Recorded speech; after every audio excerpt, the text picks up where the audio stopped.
Hey guys, what's up? It's Savannah. Britt. Thank you for popping into my YouTube channel. Before we go any further, make sure you like and subscribe. So today I wanted to tap in with you guys and give you guys like a story time about an experience that I had while visiting a community in Nigeria called Makoko.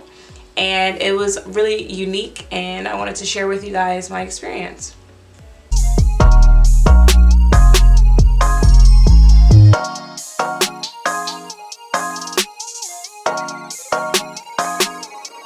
So I was on Instagram while I was in Nigeria and one of my followers kept tagging me in posts. So, I was getting notifications on my phone and I clicked on the page and long and behold, the user was an artist and they had drew a picture of me and they were trying to get my attention. Guys, I don't even know what to say. Like, I was so blown away. That is the first time I've ever met somebody who went out of their way to paint a picture of me or create a picture of me, because he's not a painter. He does it by hand, like with pencil, and he was tagging me like, hey Savannah, I would love to give it to you. So I saw it, I was like, yo, like, I'm pulling up in your hood, like, what's up? Like, I'm gonna come meet the guy who created this beautiful piece of artwork. I love art in general, so I was just blown away by the whole situation. I went to the mainland to go meet up with Damilion. For me, anybody who knows me, my dad's from the hood, I got family from the hood, for me, it doesn't matter where I'm at on the planet, I don't be scared to pull up anywhere. And I don't know if that's like a good thing or a bad thing, but that was my eagerness to just go. I know a lot of people might be watching and they're like, oh, you're just like in a foreign country, whatever. I was like, cool, like, I'm gonna pull up, like, wherever it may be. But I also just want to give context before I move forward with the story that I'm always conscious when I'm in Nigeria about my role and my place and my space. I know that I am an American, I'm Black American, I'm an Akata, and any place that I go, I always want to make sure that I'm, one, being myself, because I never want people to get online and say that I'm culturally appropriating or trying to pretend to be Nigerian or appropriating African culture. I want to just be a beacon of light to my own community as Black Americans and create a different lens for where I come from, because traditionally speaking, where I come from, Black Americans only know their everyday hood, their community. There's people who haven't left their state. There's a lot of people who don't have their passport. So for me to move to Nigeria and shift this lens to my experience, I just want to bring a new perspective to my people and show them that we don't have to be burdened by racism here in America, that there are other outlets and options, and particularly the motherland and the homeland that we come from. Why not show that other side? So obviously, any space that I'm in, I'm just being myself. I'll never say that I'm Nigerian or pretend to be Nigerian. I've got my ancestry test done and it did say I'm Nigerian, but I don't want this to come off as some, homeschool I don't want this to come off as like weird. Like, I read the stuff online, like the debates with Black is King and, Beyonce. For me, I just want to show my people where I come from how life is when you go live somewhere amongst other Africans. That's all. So going forward with this experience, I've always wanted to connect with other people in this space who are authentic and true to it and have a real context to it. And I'm just here. I'm a spectator. Quite honestly, I don't even want to go too much into depth about this conversation, because I actually want to do a follow-up video to this conversation, because listen, y'all, I don't want y'all to be watching my channel and be like, he's just up in Africa, just, and be like what are you doing? I have a purpose and it's truly my calling, and I want it to make sense. So to give you context, in Lagos there are different areas. I live on Lagos Island, and then there's the mainland. To kind of give you a distinction, the island's kind of like New York City, while the mainland is more like Jersey. It definitely takes longer to get to places, and it's more spread out, and it's just a totally separate area. Where I live is definitely more active, where a lot of the filming's going on and the offices and things of that nature. So you have to drive out a little bit to get to the mainland.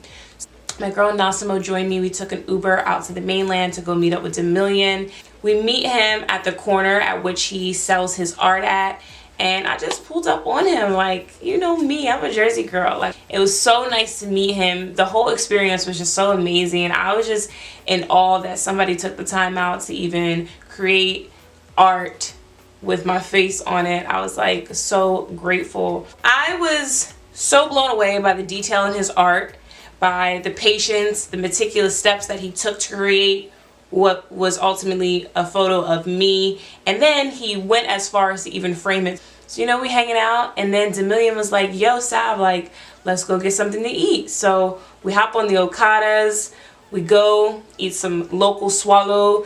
If you don't know what swallow is, it is a local Nigerian food. It's usually a starch that you eat and you pair it with a meat. It is so delicious. It was amazing. Like, top five.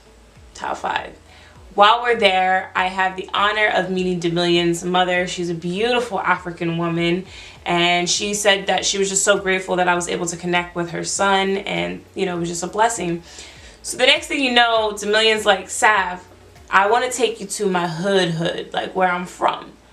I'm like, all right, like, let's go. I got time, like, let's do it. So he takes us on a journey to his community of Makoko. To give you a backstory of Makoko, it's a slum, and it sits on the water after the 3rd mainland bridge in Lagos.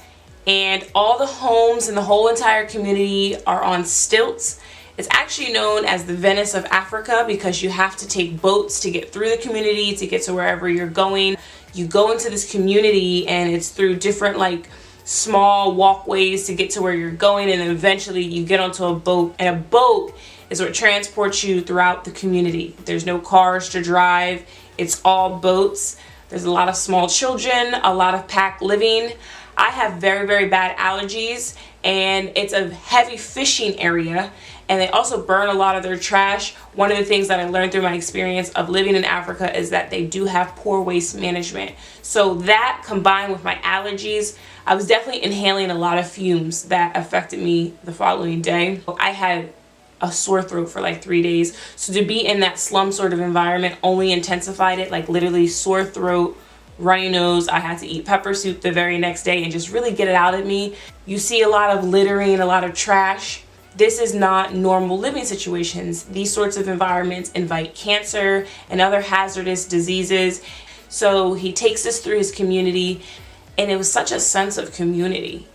Like, to see people living like that in those circumstances, so happy with smiles on their faces. You know, seeing children who don't have iPads in their hand, who are untouched, who are not maybe fully clothed. I know that in those sorts of indigenous areas, clothes are not main priorities. You know, it's like the most bare point of life that I've ever experienced. It was definitely one of those outer body experiences where you have to take a moment and you have to step back and be grateful for what you have. The community has so much character.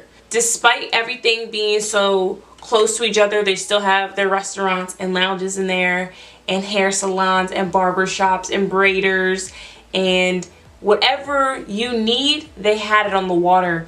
You even see kids navigating the boats. It was like something out of like a Disney movie where you see these kids operating boats, you know, through these big waters. In 2012, the government in Nigeria evicted 3,000 residents from the Makoko community, and they were left homeless as a result. They removed the stilts, and it left people in dire situations, and it wasn't good. It also should be noted that Nigeria is on track to be the extreme poverty capital of the world, surpassing India as far as the wealth gap being wide between the rich and the poor, and people not having clean water and, you know, 24-hour electricity, and it's only getting worse and worse. So when I see a community like Makoko, it's really important to me that I get action oriented, because if Black Lives Matter, all Black Lives Matter, and that's a theme that I will always echo throughout all my videos. I will say that if you are a non-Nigerian coming into this setting, I do not recommend that you just go alone. I went with my girl Nasimo. Even that when I came back from the experience, I was talking to people about it and they were like, Sav, I can't believe you went down there. Next time you go, we'll send security with you, whatever. But I'm a chameleon, so I can adjust to any sort of situation. So for me, I wasn't too thrown. I was just living in the moment and enjoying the experience. You wonder, how can you contribute to the circumstance that you see? Through my visit, it was definitely a learning experience for me, going to a slum for the first time, seeing how people are living. And I teamed up with some brands behind the scenes so that we could donate clothes and stickers, and I cannot announce what it is, but I will be announcing that over the next couple of weeks because I'm launching my NGO as well. And the Makoko visit was one of the main things that really stuck out in my head, and it made me think, okay, how can I give back?